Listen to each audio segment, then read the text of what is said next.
ಒಣಗ್ತಾನೆ ಇಲ್ಲ. ಸಾಕಿ ಹಾಕಿ ಹಾಕಿ ಸಾಕು.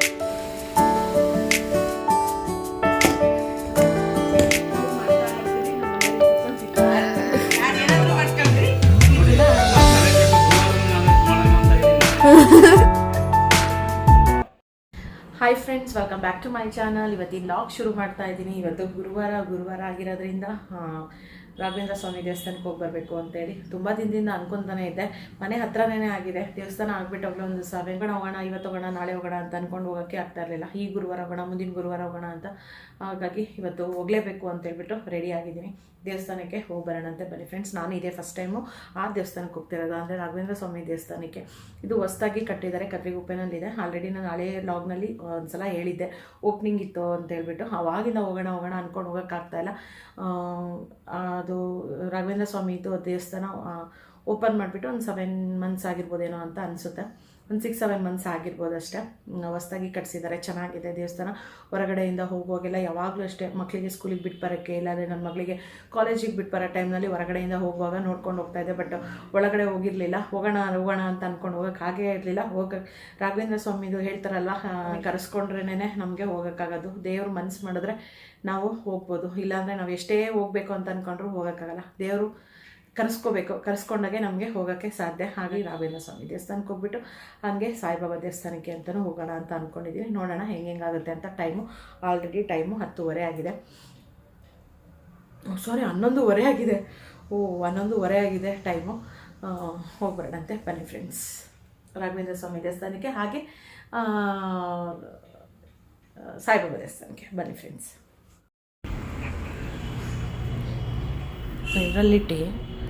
ಇದರಲ್ಲಿ ಟೀ ಮಂಡಕ್ಕಿ ಮಾಡ್ಕೊಂಡಿದ್ದೆ ನಾನು. ಕಣ್ಣೆ ಇದೆ.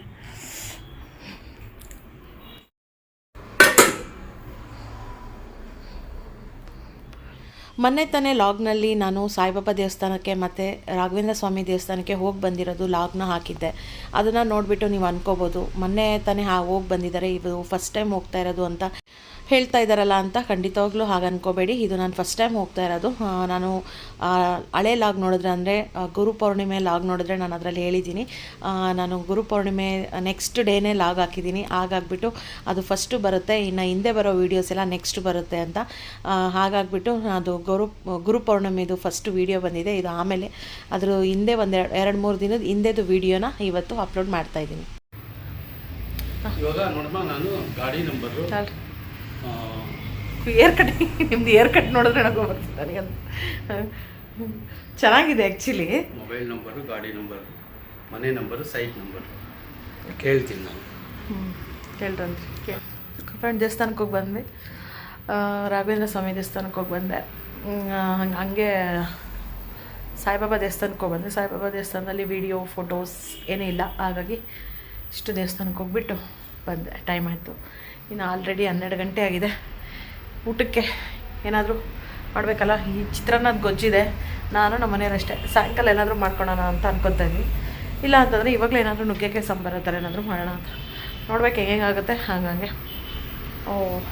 ಬಿಳಿ ಕೂದಲು ಬಂದುಬಿಟ್ಟಿದೆ. ವೈಟ್ ಹೇರ್ಸ್ ಎಷ್ಟೊಂದು ಬಂದಿದ್ದಾವೆ, ಡೈ ಹಾಕ್ಕೊಂಡಿಲ್ಲ, ಹಾಕ್ಕೋಬೇಕು.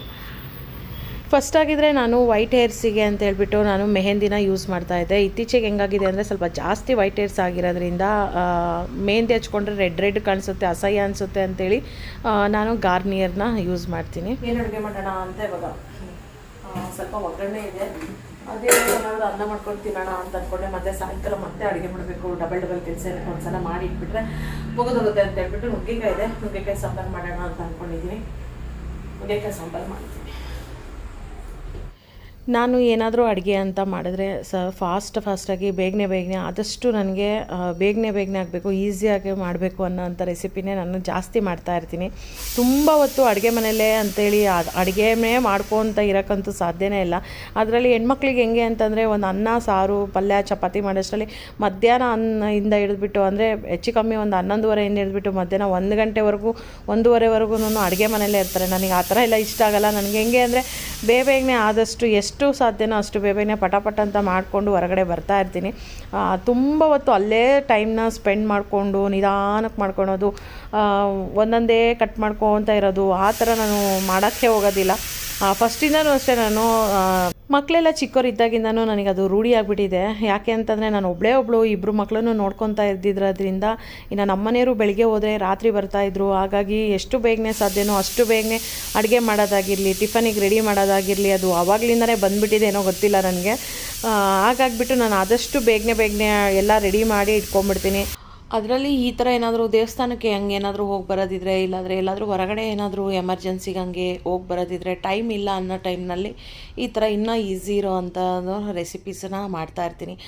ನೋಡ್ಬೋದು ಇಲ್ಲಿ ನಾನು ನುಗ್ಗೆಕಾಯಿ ಸಾಂಬಾರಿಗೆ ತುಂಬ ಸಿಂಪಲ್ಲಾಗಿ ಈಸಿಯಾಗಿ ಮಾಡ್ತಾಯಿದ್ದೀನಿ. ಬೇಳೆ ಹಾಕಿಬಿಟ್ಟು ಮತ್ತು ಒಂದೆರಡು ಟೊಮೊಟೊ ಮತ್ತು ಈರುಳ್ಳಿ ಹಾಕಿ ಮತ್ತು ಸ್ವಲ್ಪ ಅರಿಶಿನ ಮತ್ತು ಖಾರದ ಪುಡಿ ಹಾಕಿ ಒಂದೆರಡು ವಿಜಿಲ್ ಕೂಗಿಸಿದ ಮೇಲೆ ನಾನು ನುಗ್ಗೆಕಾಯಿ ಹಾಕಿಬಿಟ್ಟು ಹುಣಸೆ ಹಿಂಡ್ಬಿಟ್ಟು ಒಂದು ಸ್ವಲ್ಪ ಹೊತ್ತು ಕುದ್ದಿದ ಮೇಲೆ ಒಗ್ಗರಣೆ ಕೊಟ್ಬಿಟ್ಟು ಇನ್ನು ಸಾರು ರೆಡಿ ಆಗುತ್ತೆ. ಅಷ್ಟು ಈಸಿಯಾಗಿ ಮಾಡ್ಬೋದು. ಒಬ್ಬೊಬ್ಬರು ತುಂಬ ನಾನು ನೋಡ್ತಾ ಇರ್ತೀನಿ ಎಷ್ಟು ಕಷ್ಟಪಟ್ಟು ಅಡುಗೆನ ಮಾಡ್ತಾಯಿರ್ತಾರೆ. ಬೆಳಗ್ಗೆಯಿಂದನೂ ಮಧ್ಯಾಹ್ನ ಆದ್ರೂ ಮಾಡ್ತಾನೆ ಇರ್ತಾರೆ. ಆ ಥರ ಎಲ್ಲ ನನಗೆಲ್ಲ ಇಷ್ಟ ಆಗೋದಿಲ್ಲ. ಇನ್ನು ಮಕ್ಕಳು ಅಷ್ಟೇ ಕಾಲೇಜಿಗೆ ಮತ್ತು ಸ್ಕೂಲ್ಗೆಲ್ಲ ಹೋದ್ರು. ಇನ್ನು ಈ ಟೈಮ್ನಲ್ಲೇ ನಮಗೆ ಸ್ವಲ್ಪ ಫ್ರೀ ಅಂತ ಸಿಗುತ್ತೆ. ಇವಾಗ ನಮಗೇನು ಇಷ್ಟನೋ ಅದು ಸ್ವಲ್ಪ ಆದರೂ ಟೈಮ್ ಕೊಡ್ಕೋಬೇಕಲ್ವ. ಏನಾದರೂ ನಮಗೂ ಒಂದು ಸಣ್ಣ ಪುಟ್ಟ ಅನ್ನೋ ಆಸೆ ಇರುತ್ತೆ. ಬ್ಲೌಸು ಸ್ಟಿಚಿಂಗ್ ಮಾಡ್ಕೊಳೋದಾಗಿರಲಿ, ಇಲ್ಲ ಅಂತಂದರೆ ಏನಾದರೂ ಕುಚ್ಚು ಕಟ್ಟೋದಾಗಿರಲಿ, ಆ ಥರ ಏನಾದರೂ ಒಂದು ಸಣ್ಣ ಪುಟ್ಟ ಇರ್ತವೆ. ಅದಕ್ಕೂ ಸ್ವಲ್ಪ ಟೈಮ್ ತೊಗೊಂಡು ಮಾಡಿಕೊಂಡ್ರೆ ಇನ್ನೂ ಚೆನ್ನಾಗಿರುತ್ತೆ. ಇಲ್ಲಾಂದರೆ ಬರೀ ಅಡುಗೆ ಮನೆಯಲ್ಲೇ ಇರಬೇಕು ಅಂತಂದರೆ ಹೆಣ್ಮಕ್ಳಿಗೆ ನಿಜವಾಗ್ಲೂ ಅಷ್ಟೇ ಒಂದೊಂದ್ಸಲಿ ಬೇಜಾರಾಗ್ಬಿಡುತ್ತೆ. ಅದರಲ್ಲಿ ನಮ್ಮ ಮನೆಯವ್ರಿಗೆ ಒಂದು ಏನಿಲ್ಲ ಅಂದ್ರೂ ಒಂದು 4 ವರ್ಷ ಆಯ್ತೇನೋ ಇನ್ನೂ ವರ್ಕ್ ಫ್ರಮ್ ಹೋಮ್ನಲ್ಲೇ ಇದ್ದಾರೆ. ಇನ್ನು ಆಫೀಸಿಗೆ ಅಂತೇಳಿ ಇನ್ನೂ ಕರೆದೂ ಇಲ್ಲ. ವೀಕ್ಲಿ 2 days ಅಂತ ಹೇಳ್ತಾರೆ, ಬಟ್ ಇನ್ನೂ ಆಫೀಸಿಗೆ ಅಂತ ಏನೂ ಕರೆದೇ ಇಲ್ಲ. ಕಂಪಲ್ಸರಿ ಹೋಗ್ಬೇಕನ್ನೋ ಥರನೂ ಇಲ್ಲ. ಹಂಗಾಗಿ ಹೆಂಗಾಗ್ಬಿಡುತ್ತೆ ಅಂದರೆ ಅವಾಗಾದರೆ ಬೆಳಗ್ಗೆ ಏನಾದರೂ ಪಲಾವು ಬಿಸಿಬೇಳೆಭಾತ್ ಆ ಥರ ಮಾಡಿದ್ರೆ ಮಧ್ಯಾಹ್ನಕ್ಕೆ ನಾನು ಒಬ್ಬಳೇ ಇರ್ತಾಯಿದ್ದೆ, ಅದೇ ತಿನ್ಕೊಂಡು ಅಡ್ಜಸ್ಟ್ ಅಂತ ಮಾಡ್ಕೊತಾ ಇದ್ದೆ. ಈಗ ಅವ್ರಿಗೆ ಇನ್ನೂ ವರ್ಕ್ ಫ್ರಮ್ ಹೋಮ್ನಲ್ಲೇ ಇರೋದ್ರಿಂದ ಇನ್ನು ಬೆಳಿಗ್ಗೆಗೆ ಟಿಫನ್ ಎಲ್ಲ ಆದಮೇಲೆ ಮತ್ತೆ ಮಧ್ಯಾಹ್ನಕ್ಕೆ ಅಡುಗೆ ಎಲ್ಲ ರೆಡಿ ಮಾಡಬೇಕು, ಮತ್ತು ರಾತ್ರಿಗೆ ಏನಾದರೂ ಚಪಾತಿ ಪಲ್ಯ ಅಂತ ಮಾಡಬೇಕು. ಇದು ಹೆಂಗಾಗ್ಬಿಟ್ಟಿದೆ ಅಂದರೆ ನನಗೆ ಈ 4 yearsಯಿಂದ ಇದೊಂದು ರೊಟೀನ್ ಆಗಿಬಿಟ್ಟಿದೆ. ಫಸ್ಟು ಬೆಳಗ್ಗೆ ಏನು ಟಿಫನ್ ಮಾಡಿರ್ತೀನಿ, ನಾನು ಅವರೆಲ್ಲ ಹೋಗಿದ್ಮೇಲೆ ಇನ್ನೂ ಸ್ವಲ್ಪ ಫ್ರೀಯಾಗಿರ್ತಿದ್ದೆ ಅಂತ ಹೇಳ್ಬಿಟ್ಟು ನಾನು ಅದು ಇದು ಅಂತೇಳಿ ಬ್ಲೌಸು ಮತ್ತು ಕುಚ್ಚಾಗಿರಲಿ ಮತ್ತು ಎಂಬ್ರಾಯ್ಡ್ರಿ ವರ್ಕು ಅದನ್ನೆಲ್ಲ ಮಾಡಿಕೊಂಡು ಒಂದು ಸ್ವಲ್ಪ ಟೈಮ್ನ ನನಗೆ ಸ್ಪೆಂಡ್ ಆಗ್ತಾಯಿತ್ತು. ಆಮೇಲೆ ಒಂದು ಸ್ವಲ್ಪ ಏನಾದರೂ ಎಕ್ಸ್ಟ್ರಾ ಆ್ಯಕ್ಟಿವಿಟಿ ಏನಾದರೂ ಇತ್ತು. ಈಗ ಹೆಂಗಾಗ್ಬಿಟ್ಟಿದೆ ಅಂತಂದರೆ ಅವರು ಮನೇಲಿರೋದ್ರಿಂದ ನನಗೂ ಅವಾಗಿನಷ್ಟು ಅಂತ ಟೈಮ್ ಏನು ಸಿಗೋದಿಲ್ಲ. ಇನ್ನು ಈ ಸಿಕ್ಕಿರೋ ಟೈಮ್ನಲ್ಲೇ ಸ್ವಲ್ಪ ಏನಾದರೂ ಸ್ಯಾರಿ ಕುಚ್ಚು ಕಟ್ಟೋದಾಗಿರಲಿ ಆ ಥರದ್ದೆಲ್ಲ ಸಣ್ಣ ಪುಟ್ಟ ಮಾಡ್ಕೋತಾ ಇರ್ತೀನಿ. ಏನೂ ಮಾಡೋಕ್ಕಾಗೋದಿಲ್ಲ ಅಲ್ವಾ. ಮಸಾಲಾಗೆಲ್ಲ ನಾನು ಈ ಥರ ಬಾಕ್ಸ್ನ ಈಗ ಸ್ವಲ್ಪ ಅಡುಗೆ ಮನೆನ ಚೇಂಜ್ ಮಾಡಿದ್ದೀನಿ. ಮನೆ ಕ್ಲೀನಿಂಗ್ ಎಲ್ಲ ಮಾಡಾದಮೇಲೆ ಸ್ವಲ್ಪ ಎಲ್ಲ ಹತ್ರದಲ್ಲೇ ಸಿಗಲಿ, ಇಲ್ಲಾಂದರೆ ಅಲ್ಲಿಗೆ ಹೋಗಿ ತೊಗೊಂಡು ಬರೋಕ್ಕೆ ಕಷ್ಟ ಅಂತ ಏನಿಲ್ಲ. ಮಕ್ಕಳು ಬೆಳಗ್ಗೆ ಸ್ಕೂಲಿಗೆ ಹೋಗ್ತಾ ಇರ್ತಾರಲ್ಲ, ನಮಗೆ ಎಲ್ಲ ಕೈಗೆ ಸಿಗೋ ಥರ ಇಟ್ಕೊಂಡ್ರೆ ಇನ್ನು ಈಸಿ ಆಗುತ್ತೆ ಅಂತೇಳ್ಬಿಟ್ಟು ಇನ್ನು ಮಕ್ಕಳು ಬರೋಷ್ಟರಲ್ಲಿ ಇನ್ನು ಸಾಂಬಾರು ಮಾಡಿಬಿಡೋಣ.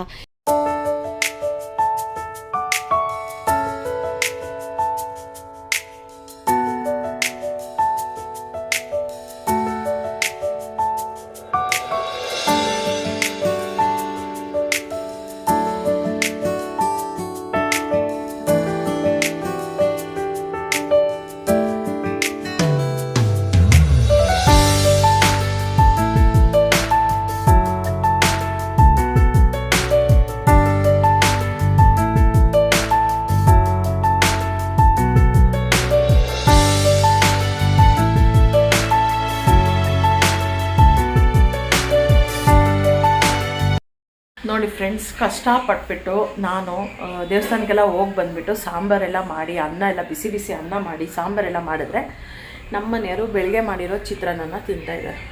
ಕಲಸಿ ಚಿತ್ರಾನ್ನ ರೆಡಿ ಇಟ್ಕೊಂಡು ಕೊಡ್ತಾಯಿದ್ದೀನಿ. ಎಷ್ಟು ಕಷ್ಟಪಟ್ಬಿಟ್ಟು ಅವರಿಗಂತ ಮಾಡಿದ್ರೆ ತಿನ್ನೋದಿಲ್ಲ.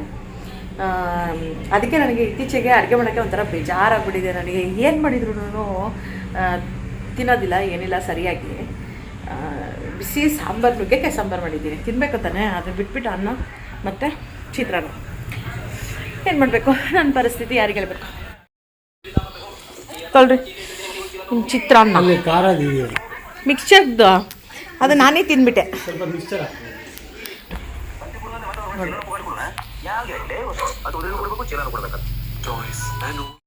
ಗೊತ್ತಿರಲಿಲ್ಲ ಅಂದ್ರೇನು ನಾನು ಇವಾಗ ಅನ್ನ ಮತ್ತು ಸಾಂಬಾರು ತಿಂತೀನಿ. ಬಿಸಿ ಬಿಸಿ ಅನ್ನ ಸಾಂಬಾರು ಸಖತ್ತಾಗಿರುತ್ತೆ. ಅದರಲ್ಲಿ ನುಗ್ಗೆಕಾಯಿ ಸಾಂಬಾರು ಚೆನ್ನಾಗಿರುತ್ತೆ. ಸಿಂಪಲಾಗಿ ಮಾಡಿದ್ದೀನಿ, ಈಸಿಯಾಗಿ ಏನೂ ಮಾಡ್ಬೋದು, ಪಟಾಪಟ ಅಂತ ಮಾಡ್ಬೋದು. ಇನ್ನು ನಾನು ಅನ್ನ ಸಾರು ಬಿಸಿ ಬಿಸಿ ಸಾರು ತಿಂತಾರೆ ಅಂತ ಹೇಳ್ಬಿಟ್ಟು ಬೇಗ ಮಾಡಿದ್ರೆ ನಾನಾದರೂ ತಿನ್ನೋಣಂತೆ. ಚೆನ್ನಾಗಿರುತ್ತೆ ಅಂದರೆ ಸಾಂಬಾರು ನಿಜವಾಗ್ಲೂ ಸಖತ್ತಾಗಿರುತ್ತೆ. ಬಿಸಿ ಬಿಸಿ ಸಾಂಬಾರು. ಬಿಸಿ ಅನ್ನಕ್ಕೆ ಬಿಸಿ ಬಿಸಿ ಸಾರು, ಬಿಸಿ ಅನ್ನಕ್ಕೆ ಬಿಸಿ ಬಿಸಿ ಸಾರು, ಒಂದು ಸ್ವಲ್ಪ ಉಪ್ಪಿನಕಾಯಿ ಹಾಕ್ಕೊಂಡು ತಿಂತಾಯಿದ್ರೆ ಒಂದು ಸ್ವಲ್ಪ ಒಂದು ಸ್ಪೂನ್ ತುಪ್ಪ ಹಾಕ್ಕೊಂಡು ವಾವ್ ಏನು ಸಖತ್ತಾಗಿರುತ್ತಲ್ವ. ಏನು ಮಾಡಬೇಕು, ಅಷ್ಟು ಕಷ್ಟಪಟ್ಟು ಮಾಡಿ ತಿನ್ನಲಿ ಅಂತೇಳಿ ಮಾಡಿದ್ರೆ ತಿನ್ನಲಿಲ್ಲ. ಇವಾಗ ನಾನೇ ತಿನ್ನೋದಷ್ಟೇ, ಉಪ್ಪಿನಕಾಯಿ ಹಾಕ್ಕೊಂಡು ಚೆನ್ನಾಗಿ ತಿಂದರೆ ಸ್ವಲ್ಪ ಮಳೆ ಬೇರೆ ಫುಲ್ಲು ಮಳೆ ಬೇರೆ ಬರ್ತಾಯಿದೆ ಇವಾಗ, ಫುಲ್ಲು ಮಳೆ. ಎಷ್ಟು ಮಳೆ ಬರ್ತಾಯಿದೆ ಅಂತಂದರೆ ಅವಾಗಿಂದ ಮಳೆ ನಾನ್ ಸ್ಟಾಪ್ ಬರ್ತಾನೆ ಇದೆ ಮಳೆ. ಒಂದಿನ ಆಯಿತು ಬಟ್ಟೆಗಳಂತೂ ಒಣಗ್ತಾನೇ ಇಲ್ಲ, ಹಾಕಿ ಸಾಕಾಯಿತು. ಇಲ್ಲಿ ಒಣಗೋದಿಲ್ಲ ಏನಿಲ್ಲ, ಗಾಳಿ ಬೆಳಕು ಬೆಳಕೇನೋ ಅಷ್ಟಕ್ಕಷ್ಟೇ, ಮರ ಇರೋದ್ರಿಂದ ತಣ್ಣ ಗಾಳಿ ಅಂತೂ ಬೀಸುತ್ತೆ. ಚಳಿ ಮಳೆ, ಬಟ್ಟೆ ಎಲ್ಲ ಹಾಕ್ಕೊಂಡು ಇಲ್ಲೇ ಹಾಕ್ಬಿಟ್ಟಿದ್ದೀನಿ. ಇನ್ನೇನು ಮಾಡಲಿ ನಾನು, ಎಲ್ಲ ಹಾಕಲಿ. ನಿಧಾನಕ್ಕೆ ಜೋರನೂ ಬರ್ತಾಯಿಲ್ಲ, ನಿಧಾನಕ್ಕೂ ಬರ್ತಾಯಿಲ್ಲ, ಒಂಥರ ಜಿಟಿ ಅಂತಾರಲ್ಲ ಆ ಥರ ಮಳೆ ಬರ್ತಾ ಇದೆ. ಹಾಗೆ ತಣ್ಣ ಗಾಳಿ ಬೀಸ್ತಾ ಇದೆ, ಪಕ್ಷಿಗಳೆಲ್ಲ ಕಿಚಿ ಅಂತ ಕೂಗ್ತಾ ಇದೆ. ಎಷ್ಟು ಚೆನ್ನಾಗಿರುತ್ತಲ್ವಾ. ಹಾ ಮೇಲೆ ಹೋಗ್ಬೇಕು ಅಂತ ಆಸೆ. ಅಪ್ಪ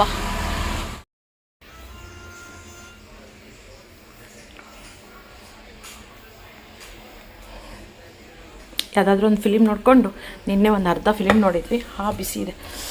ನಿನ್ನೆ ಒಂದು ಅರ್ಧ ಫಿಲಿಮ್ ನೋಡಿದ್ದೆ, ಫಿಲಿಮೇ ಇವಾಗ ನೋಡಿಕೊಂಡು ಊಟ ಮಾಡಿ, ಊಟ ಎಲ್ಲ ಮಾಡಿ ಒಂದು ಸ್ವಲ್ಪ ಹೊತ್ತು ರೆಸ್ಟ್ ತೊಗೊಂಡು, ಸಾಯಂಕಾಲ ಸ್ವಲ್ಪ ಹಾಲೆಲ್ಲ ಕುದಿಸಿ ಟೀ ಮಾಡಿಬಿಟ್ಟು ಒಂದು ಸ್ವಲ್ಪ ಚಪಾತಿ ಪಲ್ಯ ಮಾಡೋಣ ಅಂತ ಬಂದೆ. ಹಾಲು ಇಟ್ಟಿದ್ದೆ ನಾನು, ಸೈಡಿಗೆ ಕಾಲಿಫ್ಲವರ್ನೆಲ್ಲ ಬಿಡಿಸ್ತಾ ಇದ್ದೆ, ಹೂಕೋಸನ್ನೆಲ್ಲ ಬಿಡಿಸ್ತಾ ಇದ್ದೆ. ಇನ್ನು ಇಲ್ಲೇ ಇದ್ದೀನಲ್ಲ, ಸ್ವಲ್ಪ ಜೋರಾಗಿ ಇಟ್ಬಿಟ್ರೆ ಬೇಗನೆ ಕುದ್ಬಿಡುತ್ತೆ, ಆಫ್ ಮಾಡಿಬಿಟ್ರೆ ಆಯಿತು ಅಂತ ನಾನು ಜೋರಾಗಿ ಇಟ್ಬಿಟ್ಟು ಹಿಂಗೆ ತಿರುಗಿ ನೋಡೋಷ್ಟರಲ್ಲಿ ಎಲ್ಲ ಹಾಲೆಲ್ಲ ಉಕ್ಕಿ ಹೋಗ್ಬಿಡ್ತು. ಅಲ್ಲಿವರೆಗೂ ಸಣ್ಣಕ್ಕೆ ಇಟ್ಟಿದ್ದೀನಿ, ಇನ್ನೇನು ಬೇಗನೆ ಕುದಿಸ್ಕೊಂಬಿಟ್ರೆ ಆಯಿತು ಅಂತೇಳಿ ಜೋರಾಗಿ ಇಟ್ಟಿದ ತಕ್ಷಣ ಎಲ್ಲ ಕುದ್ದು ಎಲ್ಲ ಉಕ್ಕಿ 1 ಲೀಟ್ರ್ ಹಾಲು ಎಷ್ಟು ವೇಸ್ಟ್ ಆಗಿಬಿಡ್ತು. ಇನ್ನು ಸೊಪ್ಪಾಗಿರಲಿ, ಈ ಥರ ತರಕಾರಿ ಏನಾದರೂ ಆಗಿರಲಿ, ಈ ಥರ ಎಲೆಕೋಸಾಗಿ ಹೂಕೋಸು ಈ ಥರ ಎಲ್ಲ ಕಟ್ ಮಾಡಿಬಿಟ್ಟು ಬಾಕ್ಸಲ್ಲಿ ಸ್ಟೋರ್ ಮಾಡಿ ಇಟ್ಕೊಂಡ್ಬಿಟ್ರೆ ಬೇಗನೆ ಮಾಡ್ಬೋದು ಅಂತ ಹೇಳ್ಬಿಟ್ಟು ಈ ಥರ ರೆಡಿ ಮಾಡಿ ಇಟ್ಕೊಂಡಿರ್ತೀನಿ. ಕಾಲದ ಮಕ್ಕಳು ಅಂತ ಮಾಡೋರಿಗೆಲ್ಲ ಮಾಡೋದು ಇದು ನೋಡಿ, ಇಷ್ಟೊತ್ತಂದ್ರೆ ಇದು ಅಲ್ಲಿ ಕುತ್ಕೊಂಡಿತ್ತು. ಇವಾಗ ಇಲ್ಲಿ ಬಂದು ಇದು ಕಡ್ಡಿಗಳನ್ನೆಲ್ಲ ಸಿಗುತ್ತಲ್ಲ, ಇಲ್ಲಿ ಬಂದು ಕುತ್ಕೊಂಡಿದ್ದೀನಿ ಅಷ್ಟೇ.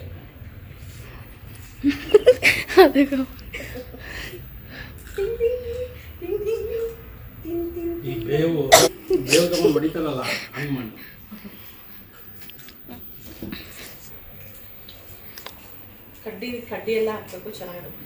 ಫ್ರೀ ಇದ್ದಾಗೆ ಬಿಡಿಸ್ಕೊಂಡು ಇಟ್ಕೋಬೇಕು, ಮಾಮೂಲಿ ಟೈಮ್ನಲ್ಲಂತೂ ಬಿಡಿಸ್ಕೊಳಕ್ಕಾಗಲ್ಲ. ಎಲ್ಲ ಇವಾಗ ಸೊಪ್ಪೆಲ್ಲ ಬಿಡಿಸಿ ಇಟ್ಕೊಂಡ್ರೆ ಈಸಿ ಆಗುತ್ತೆ ಅಡುಗೆ ಮಾಡೋಕ್ಕೆ. ಇಲ್ಲ ಅಂತಂದರೆ ನಿಧಾನಕ್ಕೆ ಬಿಡಿಸ್ಕೊಂಡು ಮಾಡೋಷ್ಟರಲ್ಲಿ ಸಾಯಂಕಾಲ ಆಗುತ್ತೆ. ಯಾರಾದರೂ ಒಬ್ರು ಇರಬೇಕು ಬಿಡಿಸ್ಕೊಡೋಕ್ಕೆ. ವಯಸ್ಸಾದವ್ರು ಇದ್ದರೆ ಆರಾಮಾಗಿ ಸುಮ್ಮನೆ ಕುತ್ಕೊಳ್ತಾರಲ್ಲ, ಬಿಡಿಸ್ಕೊಡ್ತಾರೆ. ಇನ್ನೂ ವಯಸ್ಸಾಗಿಲ್ಲ, ಇನ್ನೂ ಹುಡುಗಿರು ನಾವು ಮಾಡ್ತಾ ಇರ್ತೀವಿ, ನಮ್ಮ ಮನೆಯವ್ರಿಗೆ ಕುತ್ಕೊಂಡು ತಿಂತಾ ಇರ್ತಾರೆ. ತಿನ್ನಲ್ಲ, ಮನೇಲಿ ಮಾಡಿದ್ರೆ ತಿನ್ನಲ್ಲ, ಹೊರಗಡೆ ಹೋಗಿ ತಿಂದು ಬರ್ತಾರೆ ಕಷ್ಟಪಟ್ಟು ಮಾಡಿದ್ರೆ. ಇದು ನೋಡಿ, ನಾನು ಮೊದಲು ಪ್ಯೂರ್ ವೆಜಿಟೇರಿಯನ್ ಆಗಿದ್ದೆ.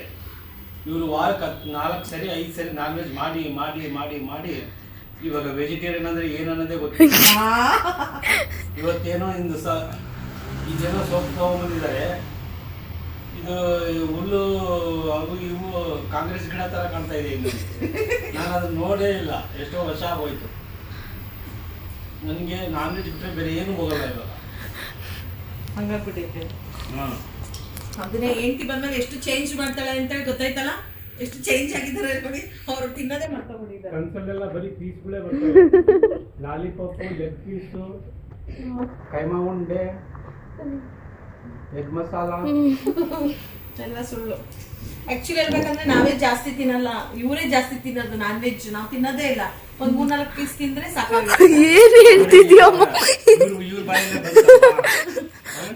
ನಾನೇ ಜಾಸ್ತಿ ತಿನ್ನೋದು. ಇವಾಗ ವರ್ಷಕ್ಕೊಂದ್ಸರಿ ತಿಂತಾ ಇದ್ದೆ ನಾನ್ ವೆಜ್, ಇವಾಗ ದಿನಾಲು ಬೇಕೇ ಬೇಕು. ಸೋಮವಾರ ಶನಿವಾರ ಬಂದ್ರೆ ಗುರುವಾರ ಬಂದ್ರೆ ಯಾಕಾದ್ರೂ ಬರುತ್ತಾ ಅಂತ ಅನ್ಸುತ್ತೆ. ಅವತ್ತು ಏನು ಸಿಗಲ್ಲ, ಬರೀ ಸೊಪ್ಪು. ಏನು ಪ್ರಾಣಿಗಳು ಸೊಪ್ಪು ನುಗ್ಗೆಕಾಯಿ ಇರುತ್ತೆ. ಮತ್ತೆ ಯಾವಾಗ ಒಂದೇ ತರ ತಿನ್ನಕ್ಕಾಗಲ್ಲ. ಅಟ್ಲೀಸ್ಟ್ ವೀಕ್ಲಿ ಒಂದು 2 days ಆದ್ರೂ ನಾನ್ ವೆಜ್ ತಿನ್ಬೇಕು. ಇನ್ನು ಉಳಿಕೆ ಡೇಸ್ ಆದ್ರೆ ಸೊಪ್ಪು ತರಕಾರಿಗಳು ತಿನ್ಬೇಕು. ರಿವರ್ಸ್ ಹೇಳ್ತಾ ಇರೋದು, ವೀಕ್ಲಿ ಒಂದು 2 days ಆದ್ರೂ ವೆಜ್ ತಿನ್ಬೇಕು, ನಾನ್ ವೆಜ್ ತಿನ್ಬೇಕು ಅಂತ ಹೇಳ್ತಾ ಇರೋದು. ಇಲ್ಲ ಫ್ರೆಂಡ್ಸ್, ಇವ್ರು ಹೇಳೋದು ಕೇಳಬೇಡಿ. ನಾನು ಲಾಗ್ ನೋಡಿರ್ತೀರ, ನಿಮಗೆ ಗೊತ್ತಿರುತ್ತೆ. ನಾನು ವೆಜ್ಜು ಹೆಂಗೆ ಮಾಡ್ತೀನಿ, ನಾನ್ ವೆಜ್ಜೂ ಅಷ್ಟೇ ಹಂಗೆ ಮಾಡ್ತೀನಿ. Weekly 2 days non veg compulsory ಮಾಡೇ ಮಾಡ್ತೀವಿ. ವೆಜ್ಜೂ ಅಷ್ಟೇ, ಸೊಪ್ಪಾಗಿರಲಿ, ತರಕಾರಿ ಆಗಿರಲಿ, ಪಲ್ಯ, ಅನ್ನ, ಸಾರು, ನುಗ್ಗೆಕಾಯಿ ಸಾರು, ಮೂಲಂಗಿ ಸಾರು, ಸಾಂಬಾರು, ಮತ್ತೆ ಹುಳಿ ಸಾರು ಅಂತೆ ಎಲ್ಲವೂ ಮಾಡ್ತಾ ಇರ್ತೀನಿ. ಆದರೆ ಇವ್ರು ಯಾರು ತಿನ್ನಲ್ಲ. ನಾನು ಕೋಸ್ ಪಲ್ಯ ತಿಂದು ಕಡಿಮೆ ಅಂದ್ರು 1.5 ವರ್ಷ ಆಯ್ತು. ಕೋಸ್ ಪಲ್ಯ ತಿಂದು ಫ್ರೆಂಡ್ಸ್, ನೀವು ಸವಿತಾಸ್ ವ್ಲಾಗ್ಸಿಗೆ ಹೋಗಿ ಹೀರೆಕಾಯಿ ಪಲ್ಯ, ಬೀಟ್ರೂಟ್ ಪಲ್ಯ, ಕೋಸ್ ಪಲ್ಯ, ಬದನೆಕಾಯಿ ಎಣ್ಗಾಯಿ, ಚಿಟ್ಟು ಈರುಳ್ಳಿ ಪಲ್ಯ ಮಾಡ್ತಿದ್ರು. ಮತ್ತೆ ಹೋಗಿದೆ. ಮಂಗಳವಾರ ಬಂದ ತಕ್ಷಣ ನಾನ್ ವೆಜ್, ಮಂಗಳವಾರ ಬುಧವಾರ ನಾನ್ ವೆಜ್ ಕಾಯಂ ಫಿಕ್ಸ್, ಶುಕ್ರವಾರ ನಾನ್ ವೆಜ್ ಕಾಯಂ ಫಿಕ್ಸ್, ಭಾನುವಾರ ನಾನ್ ವೆಜ್ ಕಾಯಂ ಫಿಕ್ಸ್. ಇನ್ನು 3 ದಿನ ನಾವು ಸೋಮವಾರ, ಗುರುವಾರ, ಶನಿವಾರ ಉಪವಾಸ ಇರ್ತೀವಿ. ಇನ್ನು 4 ದಿನ ಮಾತ್ರ ನಾನ್ ವೆಜ್ ತಿನ್ನೋದು. ಹೆಂಗೆ ಸಿಂಹ ವಾರಕ್ಕೊಂದ್ಸರಿ ತಿಂದು ಒಂದ್ಸರಿ ಊಟ ಮಾಡುತ್ತಾ ನಾನ್ ವೆಜ್, ಹಂಗೆ ನಾವು ವಾರಕ್ಕೆ 4 ಸರಿ ನಾನ್ ವೆಜ್ ತಿಂತೀವಿ. ಬೇರೆ ಟೈಮಲ್ಲಿ ನಾವು ವೆಜ್ ತಿನ್ನಲ್ಲ. ಸೊಪ್ಪು ಅವೆಲ್ಲ ನೋಡಿದ್ರೇನೆ ಎದ್ದು ಓಡೋಗ್ಬಿಡ್ತೀವಿ. ಹಂಗೆ ಮಾಡಿಬಿಟ್ಟಿದ್ದಾರೆ. ಹೆಂಡತಿ ಬಂದ್ಮೇಲೆ ಚೇಂಜ್ ಆಗಿದ್ದಾರೆ. ಚೇಂಜ್ ಆಗ್ಲೇಬೇಕಲ್ವಾ ಹೆಂಡತಿ ಬಂದ್ಮೇಲೆ. ನೀವು ನೋಡ್ತೀರಲ್ಲ ಫ್ರೆಂಡ್ಸ್, ವೆಜ್ ನಾನೇ ಇನ್ನ ಬೇಡ ರೀ, ಇವತ್ತು ನಾನ್ ವೆಜ್ ತರ್ತೀನಿ ಅಂತಂದ್ರು. ನಾನೇ ಹೇಳ್ದೆ ಬೇಡ, ಸೊಪ್ಪು ಇದೆ, ಎಲ್ಲವನ್ನೂ ಇದೇ ತಿನ್ಬೇಕು, ಬರೀ ಅದೇ ತಿನ್ಬಾರ್ದು ಅಂತೇಳಿ ಇದನ್ನ ತಲೆ ಕಟ್ಟು ಗುರುವಾರ ನಾನ್ ವೆಜ್ ಮಾಡೋಣ ಅಂತ ಇದೀನಿ ನಾನೇ.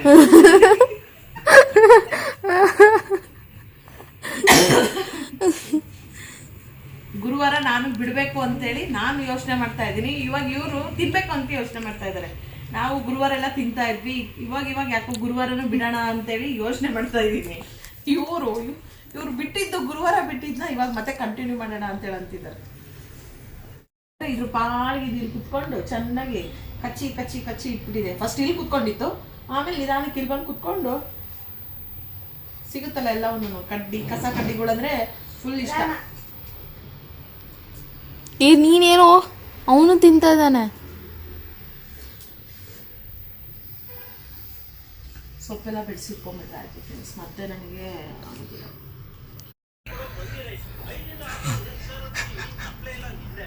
ತಗೋ ಇನ್ನೊಂದು ಲಕ್ಕಿ, ತಗೋ ಲಕ್ಕಿ, ಲಕ್ಕಿ ಲಕ್ಕಿ.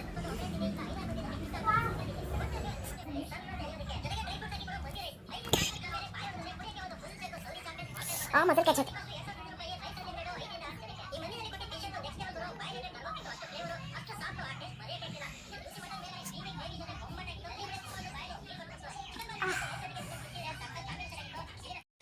ಇನ್ನು ಸೊಪ್ಪೆಲ್ಲ ಬಿಡಿಸೆಲ್ಲ ಆದಮೇಲೆ ಅದನ್ನೊಂದು ಕವರ್ನಲ್ಲಿ ಕಟ್ಬಿಟ್ಟು ಇನ್ನು ಫ್ರಿಜ್ನಲ್ಲಿ ಇಡ್ತೀನಿ. ಇನ್ನು ನೆಕ್ಸ್ಟ್ ಡೇಗೆ ಏನಾದರೂ ಪಲ್ಯ ಮಾಡಿದ್ರೆ ಆಯಿತು ಅಂತ ಅವಾಗೇ ಎಲ್ಲ ಬಿಡಿಸ್ಬಿಟ್ಟು ಅವಾಗೇ ಮಾಡಬೇಕು ಅಂತಂದರೆ ಟೈಮ್ ಆಗಿಬಿಡುತ್ತೆ. ಹಾಗಾಗಿಬಿಟ್ಟು ನಾನು ಯಾವಾಗಾದರೂ ಫ್ರೀ ಅಂತಿದ್ದಾಗೆ ಇನ್ನು ಮಕ್ಕಳು ಓದ್ಕೊತಾ ಇದ್ದಾರೆ ಅಂಥ ಟೈಮ್ನಲ್ಲಿ, ಇನ್ನು ಹಾಲ್ನಲ್ಲಿ ಕುತ್ಕೊಂಡಿರ್ತಾರೆ, ಏನೇನಾದರೂ ಬರೀತಾ ಇರ್ತಾರೆ ಅಂಥ ಟೈಮ್ನಲ್ಲಿ ಈ ಥರ ಸೊಪ್ಪಾಗಿರಲಿ, ತರಕಾರಿಗಳು ಸಣ್ಣ ಪುಟ್ಟ ಏನೇನಿದ್ದಾವೆ ಬಿಡಿಸಿ ಸ್ಟೋರ್ ಮಾಡಿ ಇಟ್ಕೊಳೋ ಅಂಥದ್ದನ್ನೆಲ್ಲವೂ ಮಾಡಿಟ್ಕೊತೀನಿ.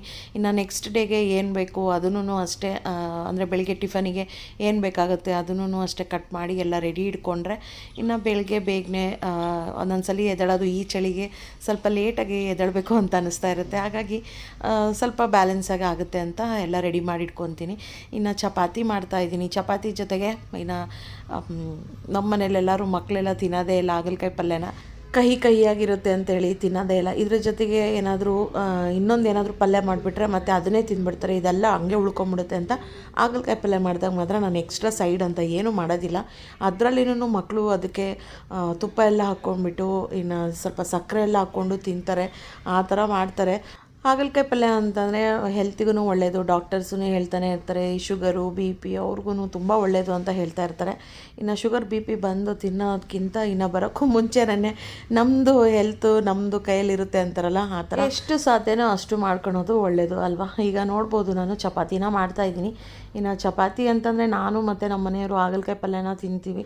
ಮಕ್ಕಳು ಸ್ವಲ್ಪ ತಿಂತಾರೆ. ಆಗ ಅವ್ರಿಗೆ ಸ್ವಲ್ಪ ಅಷ್ಟೇ ಹಾಗಲಕಾಯಿ ಪಲ್ಯನ ಹಾಕಿಬಿಟ್ಟು ಇನ್ನು ಒಂದು ಚಪಾತಿಗೆ ಸಕ್ಕರೆ ಮತ್ತು ತುಪ್ಪನ ಹಾಕಿ ಕೊಡ್ತಾಯಿದ್ದೀನಿ. ಇನ್ನು ಮಕ್ಕಳು ಬಿಡೋದಿಲ್ಲ, ಬರೀ ಅದರಲ್ಲೇ ತಿನ್ನಬೇಕು ಅಂತಂದರೆ ಇನ್ನು ಇಬ್ಬರನ್ನಷ್ಟೇ ಅಳ್ಕೊ ಅಂತ ಗುಯಿ ಅಂತ ಇರ್ತಾರೆ. ಅದ್ರ ಬದಲು ಒಂದು ನನಗಿಷ್ಟ ಬಂದಿರೋದೊಂದು, ಒಂದು ಅವ್ರಿಗಿಷ್ಟ ಬಂದಿರೋದೊಂದು ಮಾಡಿಕೊಟ್ರೆ ಸುಮ್ಮನೆ ತಿಂತಾರೆ ಅಂತ ಹೇಳ್ಬಿಟ್ಟು ಒಂದು ಚಪಾತಿಗೆ ಹಾಗಲಕಾಯಿ ಪಲ್ಯ, ಇನ್ನೊಂದು ಚಪಾತಿಗೆ ಸಕ್ಕರೆ ತುಪ್ಪ ಚೆನ್ನಾಗಿರುತ್ತೆ ಫ್ರೆಂಡ್ಸ್. ಇದನ್ನು ಅಷ್ಟೇ ನಾವು ಸಣ್ಣವರಿದ್ದಾಗ ಅಷ್ಟೇ ನಮ್ಮಮ್ಮ ನಮಗೆ ಮಾಡಿಕೊಡ್ತಾಯಿದ್ರು. ಅದಕ್ಕೆ ಚೆನ್ನಾಗಿ ಚಪಾತಿ ಮಾಡಿದಾಗೆ ಬಿಸಿ ಬಿಸಿ ಚಪಾತಿಗೆ ತುಪ್ಪ ಎಲ್ಲ ಹಾಕಿಬಿಟ್ಟು ಅದನ್ನು ಸ್ವಲ್ಪ ಸವರಿ ಅದ್ರ ಮೇಲೆ ಸ್ವಲ್ಪ ಸಕ್ಕರೆನ, ಇವಾಗೇ ಸಕ್ಕರೆ ತಿಂದರೆ ಅದು ಇದು ಅಂತ ಹೇಳ್ತಾರೆ. ನಾವೆಲ್ಲ ಸಣ್ಣವರಿದ್ದಾಗ ಅವೆಲ್ಲ ಏನೂ ಇರಲಿಲ್ಲ. ಚೆನ್ನಾಗಿ ಸಕ್ಕರೆ ಎಲ್ಲ ಬಾಯಲ್ಲಿ ಹಾಕ್ಕೊಂಡು ಒಂದು ಸ್ವಲ್ಪ ಖಾರ ತಿಂದರೆ ಸಾಕು ಬಾಯಿ ತುಂಬ ಸಕ್ಕರೆ ಹಾಕ್ಕೊಂಡು ತಿಂತಾಯಿರ್ತಾಯಿದ್ವಿ. ಇವಾಗಿನ ಕಾಲದಲ್ಲಿ ಹಂಗಿಲ್ಲ, ಸಕ್ಕರೆನೇ ಒಂದು ವಿಷ ಅಂತ ಹೇಳ್ತಾರೆ. ಬಟ್ ಯಾವಾಗಲೂ ಇದೇ ಥರನೇ ತಿನ್ನೋಕ್ಕೆ ಅಂತ ಮಕ್ಳಿಗೆ ಕೊಡೋದಿಲ್ಲ. ಯಾವಾಗಾದರೂ ಒಂದು ಸಲ ಈ ಥರ ಇದ್ದಾಗೆ ಈ ಥರ ನಾವು ಎಂಜಾಯ್ ಮಾಡಿದಷ್ಟು ನಮ್ಮ ಮಕ್ಕಳನ್ನು ಎಂಜಾಯ್ ಮಾಡಬೇಕಲ್ವ. ಅದ್ರ ಸಲುವಾಗಿ ಒಂದು ಚಪಾತಿಗೆ ಈ ಥರ ಸಕ್ಕರೆ ತುಪ್ಪ ಹಾಕಿ ಕೊಡ್ತೀನಿ. ಖಂಡಿತವಾಗ್ಲೂ ಒಂದು ಸಲ ನೀವು ಮಾಡ್ಕೊಂಡು ನೋಡಿ ಫ್ರೆಂಡ್ಸ್, ತುಂಬ ಚೆನ್ನಾಗಿರುತ್ತೆ. ಮಕ್ಕಳು ತುಂಬ ಇಷ್ಟಪಟ್ಟು ತಿಂತಾರೆ. ಹಂಗಂತ ಹೇಳ್ಬಿಟ್ಟು ಸಕ್ಕರೆ ಆಗಿರೋದ್ರಿಂದ ಯಾವಾಗಲೂ ಮಾಡಿಕೊಡೋದು ಚೆನ್ನಾಗಿರಲ್ಲ. ಯಾವಾಗಾದರೂ ಒಂದೊಂದು ಸಲ ಮಾಡಿಕೊಟ್ರೆ ಇಷ್ಟಪಟ್ಟು ತಿಂತಾರೆ. ನೋಡ್ಬೋದು ಸಾಂಬಾರು ಅಷ್ಟೇ, ಮಧ್ಯಾಹ್ನ ಯಾರೂ ತಿಂದೇ ಇಲ್ಲ ಸಾಂಬಾರು. ನಾನು ಒಬ್ಬಳು ಊಟ ಮಾಡಿದ್ದು, ಹಂಗಾಗಿ ಸಾಂಬಾರು ಎಷ್ಟೊಂದಿತ್ತು. ಅದನ್ನೇ ಹೇಳ್ತಾಯಿದ್ದೆ, ನೆಕ್ಸ್ಟ್ ಡೇಗೆ ಇದೇ ಸಾಂಬಾರನ್ನೇ ಇಡ್ತೀನಿ ಅಂತ. ಯಾಕೆ ಅಂತಂದರೆ ಎಷ್ಟು ಕಷ್ಟಪಟ್ಟು ಎಲ್ಲ ಮಾಡಿದರೆ ಎಷ್ಟೊಂದಿದೆ ಸಾಂಬಾರು, ತಿಂದಿಲ್ಲ ಸ್ವಲ್ಪ ಒಂದೇ